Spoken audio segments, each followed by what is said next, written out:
พี่ว่าเป็นอย่างนะนี่มะคลังเป็นนิ่วมะคลังยากเนาะโดยแต่ใจอยากเห็นอยู่กันเห็ดเวียกเนี้ยเห็ดเวียกมาได้นะทำมาได้แม่โดยเป็นช่องข่างเลยบ่ช่องคางเลยเป็นหมดช่องคางกินเวลาเขานอนก็กินนอนเบื้องนี้ก็มีแต่5 นาทีเกินนั้นก็นอนบ่ได้เจ็บก็เขาต้องเปลี่ยนพี่น้องเราก็ยังกราบทักทายสวัสดีเด้อพ่อแม่พี่น้องซีเบิร์ดสุคนพี่น้องพบเจอกันกับลุงหนวดในคลิปนี้เนาะพี่น้องเนาะพี่น้องเนาะกาพอดีลุงหนวดกาที่เขาไปถามทางน้องจันเนาะน้องจันสาวล่ามเขาแหละพี่น้องเนาะที่เป็นล่ามในทั้งอันน้องวัดใจแหละพี่น้องเนาะกะนี่ก็คือจะเป็นเพื่อนเพิ่นเนาะพี่น้องเนาะแต่ว่าเพื่อนก็โอเคอยู่เนาะแต่ว่ามันก็เรื่องสุขภาพเนาะพี่น้องเนาะทั้งแม่น้องจันเพิ่นคือจังว่าเป็นอย่างเนาะ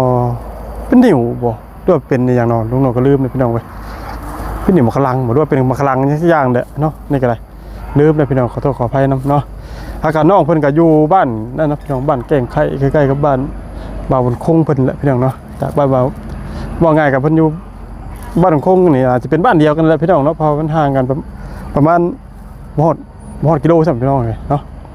ประมาณ100 เมตรนี่แหละง่ายก็ได้เต็มที่ก็ได้เนาะการสิเข้าไปถามอาการเพิ่นนำเนาะแม่เพิ่นนำว่าเป็นจังได๋พี่น้องเนาะทั้งน้องจันเนาะก็ได้พี่น้องเว้ยเนาะหลังจากที่หนูก็ได้ไปอัปเดตทั้งอาการน้องลังเนาะถ่ายน้องลังเพื่อนพี่น้องเลยเนาะเดี๋ยวเข้าไปทาบึ้งเพื่อนก่อนพี่น้องเลยสวัสดีเด้อเดี๋ยววันนี้อาจารย์แต่งตัวงามเนาะวันนี้เนาะวันนี้งามคนงามมักสิว่าย่อมาบ่งามเด้เนาะพี่น้องวันนี้อันใช้มีตู้เราอยู่กันปะแม่เจ้าไหนแม่คอยอยู่ใช่นี่เด็กแม่คอยคนไหนคนนี้ปลาเขาวันชีพูดเสียชีพูดป่ะเอาแม่เจ้าอยู่ยังน้อยพี่ชายนี่เนาะเพราะว่าเป็นทั้งมีตู้แล้วโมเมนต์เนาะพี่ว่าเป็นอย่างนะนี่มะคลังเป็นนิ่วมะคลังเนาะพี่น้องอันนี้ครับคือจะเป็นเดือนชาติน้องเพื่อนเนาะพี่น้องเว้ยแต่ว่าทั้งพุ่นเลยเป็นยังไงนะแต่ผู้บ่หลังนั่นเป็นยังไงเป็นครัวเบิ่งไปเบิ่งครับเบิ่งก่อนแบบเขาจะขึ้นยังไงนี่ขึ้นครัวเจ้านี่ขึ้นทั้งพี่บ่เบิ่งพี่น้องเบิ่งทั้งลุมเลยพี่น้องเลยสภาพเพื่อนน้องเพื่อนก็ครัวก็ไม่ค่อยดีไปไหนเนาะพี่น้องถึงเบิ่งก็คือจืดค่อยขึ้นไปเนาะเห็นฮอดอันทั้งผ้าทั้งพุ่นก็คือจะไม่หัวได้เบิ่งนี่เนาะ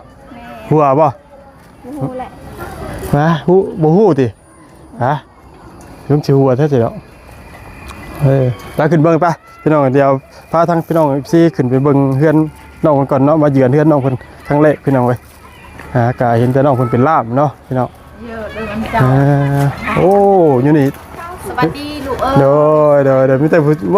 ผู้สาวเนาะผู้มีผู้สาวเดี๋ยวน้องยังนี่นะน้องดำโอ้เขาจำมาได้ขอโทษมาวันนี้ยังงามกว่าเก่าเนาะเดี๋ยวขออนุญาตขึ้นเด้อเดี๋ยวเจ้าขึ้นมาเทิงน้ำในนี้เสร็จเด้อจะถามเรื่องนั่นเนาะโอ้บางขออนุญาตขึ้นมาเพราะว่าอยู่นั่นตารางมันเด็กหน่อยลายพี่น้องเนาะโอ้ข้าวเนี่ยคือจะได้ชื่อกินได้เนาะมีข้าวนั่นเบาบุญใช่โอ้บาบุญบ่นี่ได้กินข้าวลาวมาพอดีลาวมาพอดีหมดเลยเขากินบาบุญมาทันเวลาเนาะเราก็โอเคอยู่เนาะแต่ว่าพืชนี่ก็ยังเป็นไม้กลมเนาะ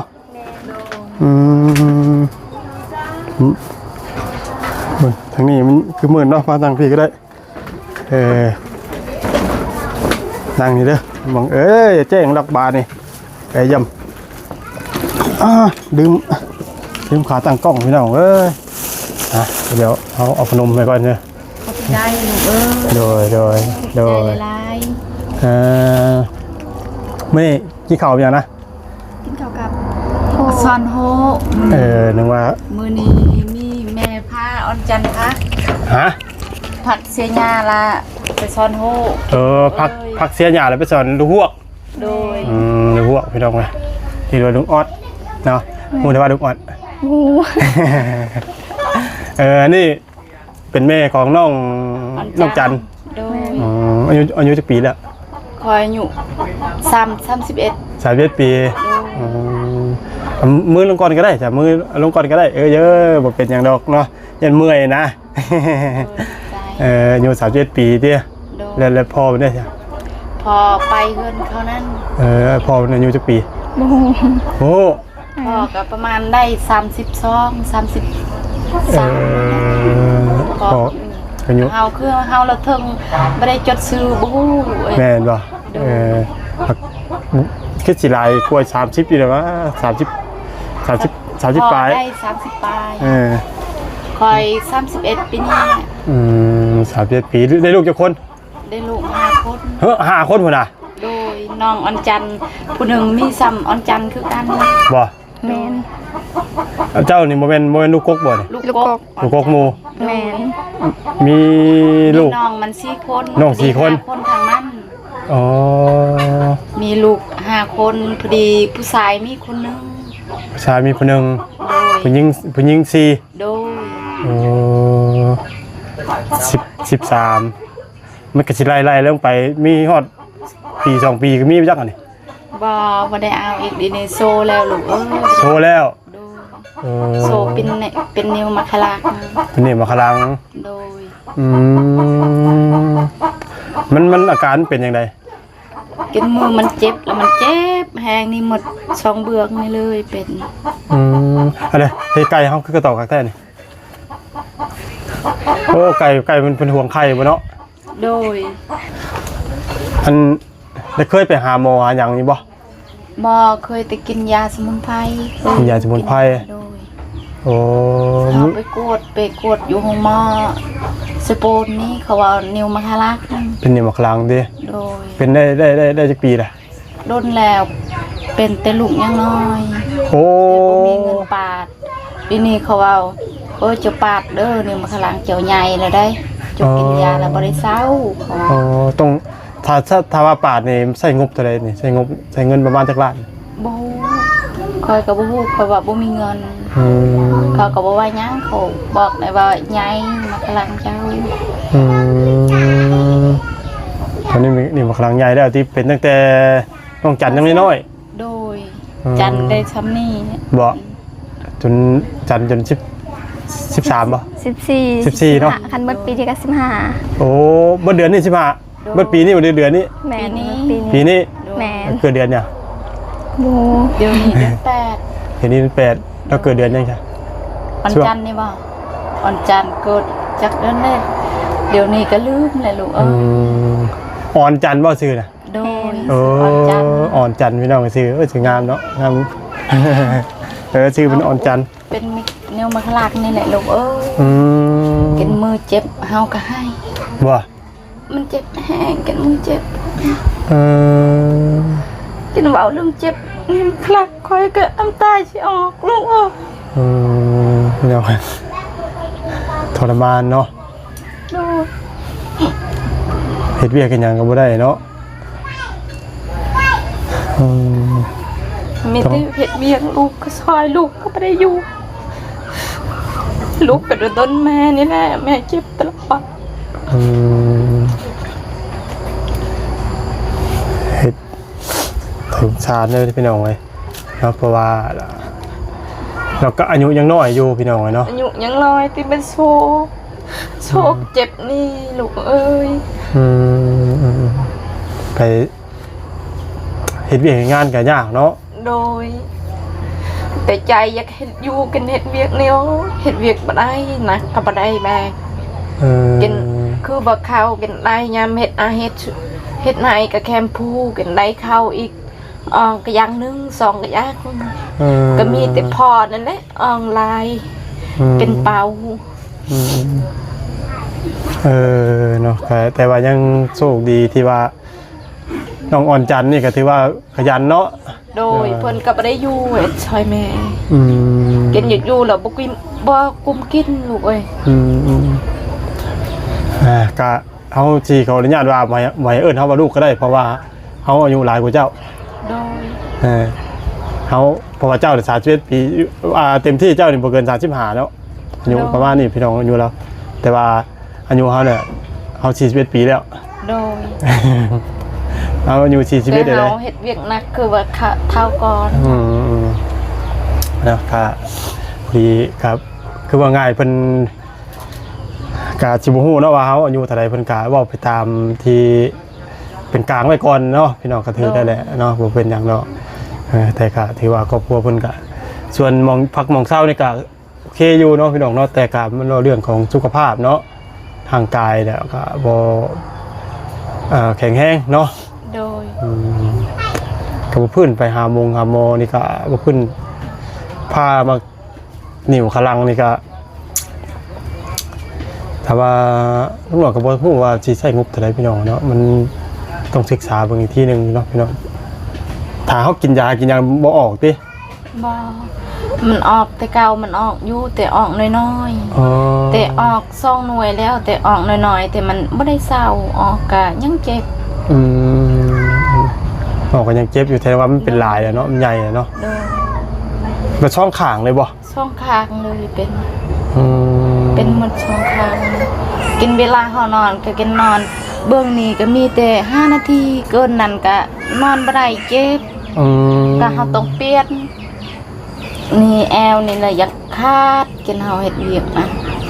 แอวก็อยากขาดได้กินเฮานอนแบบนี้ก็โอ้ยเจ็บหมดทั้งหลังเจ็บแห้งแบบ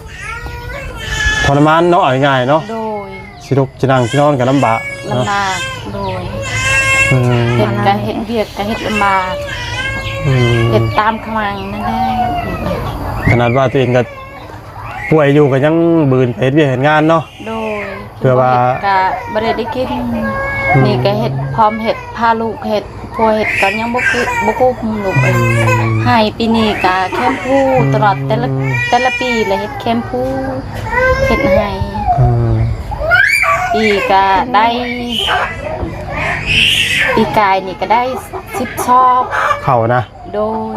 ก็บ่พอกินคนทั้งครอบครัวมีจักคนมี8คนโดยมีลูก5คน6ทั้งแม่7ทั้งพ่อและทั้งอายะ8ทั้งอายะแล้วค่อยนี่มาอยู่นำแม่ย่า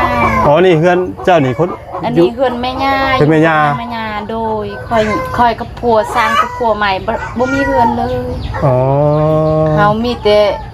สร้างกับครัวมาแล้วมีแต่เป็นพญาบ่สมบูรณ์เห็นก็บ่ได้หยังเจ้าเป็นคนบ้านใดจ้ะค่อยคนอะไรมันอะไรใหญ่แล้วมาอยู่บ้านเก่งไข่มันอะไรบ้านบุญคงนี่เหรอวะอะไรใหญ่บ่แล้วมาอยู่น้ำยาเนาะโดยนี่ก็มีเพื่อนยาอยู่น้ำยาเลี้ยงยาละอยู่น้ำยาก็แม่นอยู่เพราะว่าเอาก็สร้างมากับผัวก็บ่ได้ยังเอามีสร้างมาแล้วเป็นพญาบ่ง่ายตั้งแต่เอาผัวมานี่ก็คือบ่ง่ายเจ้าอาจสิเป็นนิ่วมาคลังตั้งแต่อาจสิเป็นตั้งแต่ยังสาวครับเนาะโดก็เฮาเป็นนิ่วมาคลังมีแต่อ่อนจันก็น้องมันวัด2คนก็เป็นเลยเป็นแต่เก่ายังพ่อเฮ็ดเวียกยังได้เจ็บก็ยังไปได้จิบโดยให้ไปแต่ตอนนี้เป็นนักเนาะโดยเนาะพี่น้องทางแม่เราก็ถือว่าป่วยนักอยู่พี่น้องเว้ยเนาะนักตอนที่ทรมานเนาะทรมานเวลาสินั่งสินอนเนาะถือว่าลำบากกินเด้อขนมเด้อโดยขอบใจถือว่ายังบ่แซ่บบ่แซ่บยังเราบ่แซ่บบ่กินเอาบ่ซื้อมาให้เด้อบัดนี้ ข่อยก็เกิดมาโอ้อยู่ต้นลูกข่อยได้ลูกก็มือก็ดูต้นให้ลูกพักว่าลูกเอ้ยข่อยพักมันก็บ่กินผักบ่แล้วเสียหญ้าข่อยดูต้นเจ้าไปตลอดแม่เอ้ยเจ้าจิแล้วลูกอีต้นแม่บ่อีต้นอยู่ต้นยานแม่บ่ได้หายกินยามแม่เจ็บแม่หายลูกก็อุ้มก็ให้น้ำกันว่าแม่เอ้ยอันเจ้าบ่ได้ดีนิ้วมือคลักไผอยากเลี้ยงน้องเนาะเลยแบบคิดหลายอย่างนะอันนั้นแล้วเนาะพี่น้องเพราะมันยังเกิดขึ้นได้เนาะเพราะว่าอย่างหนึ่งแล้วก็อายุก็ยังบ่ได้หลายนะถ้าว่าเป็นผู้เฒ่าก็อีกแบบนึงพี่น้องเนาะหากแต่ว่าน้องเจ้านี่ผู้หญิงผู้หนึงก็ซ้ำกันบ่แม่ซ้ำกันชื่อหยังนะชื่อวันดำนี่บ่แม่นเนาะแม่นดำนี่เป็นหมู่กันแล้วไปใช้เสร็จแล้วก็ตะลางมันก็บ่ได้เป็นเว้าเลยภาษาลาวบ่ฮู้เด้อยังเป็นอยู่มันฮู้กันน้อยนึง2น้อยเจ้าเคยเข้าโรงเรียนบ่เคยเข้าแต่โดนแล้วบ่เรียนห้องใดเรียนห้องป .4 ห้องป .4 อ่านได้แม่บ่สบายแล้วออกเฮ็ดเวียกช่วยแม่แต่ว่าอ่านได้เขียนออกอยู่เนาะบ่ได้เลยกะสิบ่ได้โย้ยฮะ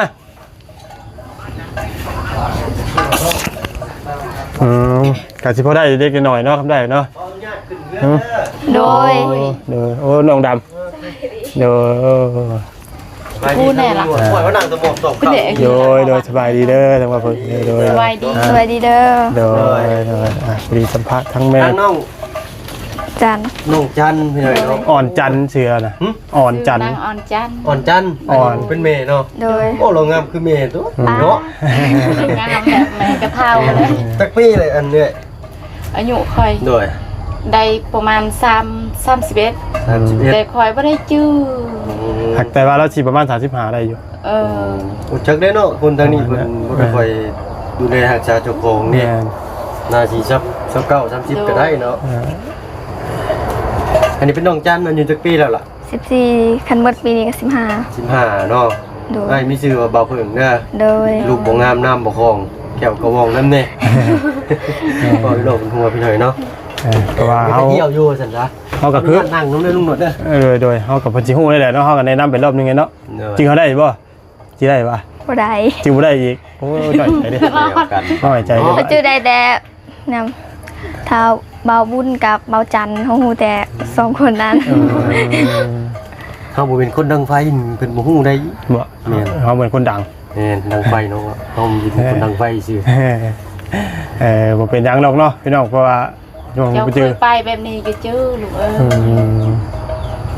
กันเคยไปแบบนี้ก็จื้ออยู่เลยแต่ว่ายังบ่ได้เข้าหาน้องหัวใจบ่ยังไปอยู่กับลุงเพิ่นไปอยู่แต่ว่ามาเบรดเนาะกับน้องๆเพิ่นก่อนพอดีน้องๆเพิ่นก็แบบว่าอัธยาศัยดีพี่หน่อยเนาะแบบว่าแม่นน้องเพิ่นบ่ได้ขี้คุยหั่นน่ะก็เลยมาทำความรู้จักกับน้องๆเพิ่นพอดีเพิ่นไปเป็นล่ามเป็นยังไงแหละเนาะที่นี่ทั้งที่ว่าน้องเพิ่นในนี้ก็คือน้องเพิ่นอาสาเป็นล่ามให้แม่นและที่นี่พอดีฮู้ว่าอาการของแม่เพิ่นเนาะและอาการบ่ดีปานใดนะป่วยเป็นโรคนิ้วมาครั้งว่าซั่นก็เลยมาอัปเดตที่มาถ่ายทั้งพี่น้องว่า FC ที่ว่าผู้ใหญ่ใจดีเนาะได้เบิ่งเทื่อว่าจากสดจากซอยเนาะเป็นค่าหืดค่ายาหรือว่าจากพาเพิ่นแม่น้องเพิ่นไปหาหมอนะเพราะพี่น้องเพราะอาการแม่เพิ่นก็ถือว่าทรมานพอสมควรอยู่นะเป็นหนุ่มกำลังบ่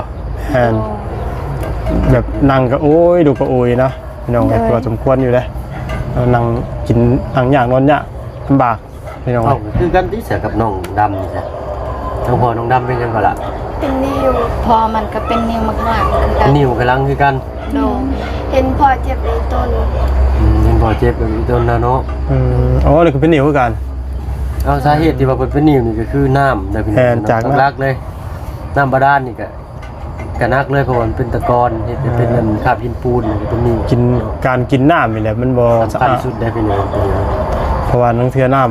ำห้วยน้ำหนองน้ำแบบว่าบางเทื่อมันเป็นขี้กรุ่ยเนาะ แต่ว่าเป็นตะกอนนั่นแหละพี่น้องเลยเขากะ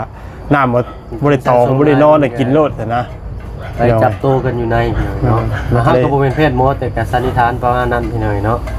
อันนี้ก็เห็นลายได้เนาะลุงเนาะ แม่น แต่ทางคนทางนี้ส่วนมากจะเป็นหนิง แม่นอยู่ เป็นหนิง กับถ้าน้ำนี่ถามว่าเขาน้ำฝนนี่สะอาดกว่าน้ำหัวน้ำหนองอีกน้ำนั่นอีก โดย ทีนี้ เดี๋ยวนี้ก็มีพ่นก็กินน้ำพ่นตลอด อาจจะว่าเวลากินน้ำใช้น้ำไม่ใช่น้ำไม่ใช่ยัง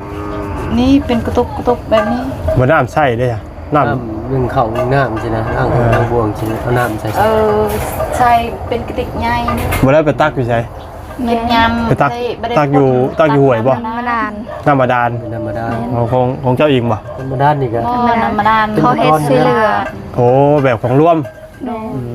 ของหมู่บ้านนะท่านเนาะ เอ่อ อันนี้เป็นเพื่อนอันของน้องจันเลยพี่น้องเนี่ยเพื่อนของลุงเอ็มซีเป็นอยู่ที่นี่เนาะเป็นบ้านเรือนสร้างของน้องจันแต่เพื่อนของน้องดำเป็นอยู่เทิงพี่หน่อยเนาะ บ่ ยังไม่ได้ขึ้นไปเถอะ อืม เนาะไว้ เดี๋ยว แผนกการหน้าคอยเวทเย็นไปขึ้นไปพี่หน่อยเนาะ แต่น้องมิตรวันหัวกะจะได้จบคลิปเด้อบ่ได้เด้อเนาะ โดย มีแต่ว่าให้สู้ๆไว้เนาะ โดน โดย ที่สู้เด้อค่ะให้มีผู้ใหญ่ใจดีเนาะพี่น้องเนาะได้เบิ่งแย่งทั้งแม่น้องใจดำน้อง ใจด น้องน้องเห็นไหมน้องจันเนาะน้องพี่น้องเนาะเพื่อว่าให้ทั้งครอบครัวเพิ่นและน้องเพิ่นเนาะมีชีวิตสู่ต่อมีกำลังใจขึ้นพี่น้องเลยเนาะตอนนี้ก็ถือว่าอาการก็นักอยู่เบิ่งจากสีหน้าแล้วก็ซีดโทรมลงลายเนาะพี่น้องคนอายุก็ยังไม่หลายแต่ว่าอาการตัวนั้นแหละพี่น้องโรคลุ่มเล่าพี่น้องเลยมีแต่ว่าจะจบคลิปด้วยนำลาทางปารุจีเป็นเด้อเด้อคือดีมีแห้งเด้อ โดยน้องพี่น้องนะในสำหรับคลิปนี้ก็ได้มาอัปเดตเนาะน้องจันเนาะมาอัปเดตมาถามอาการเพื่อนเนาะพี่น้องเนาะอาการแม่เพื่อนเนี่ยก็ถือว่าอาการหนักพอสมควรเนาะพี่น้องเนาะก็ฝากเด้อพี่น้องเด้อเนาะฝากรวมถึงผู้ใหญ่ใจดีได้ FC นำให้เบิ่งพิจารณาทางแม่น้องเพื่อนเนาะพี่น้องเพื่อว่าอยากให้ทางครอบครัวเพื่อนเนาะมีชีวิตมีกำลังใจสู่เรียกสู่งานต่อเนาะพี่น้องเนาะ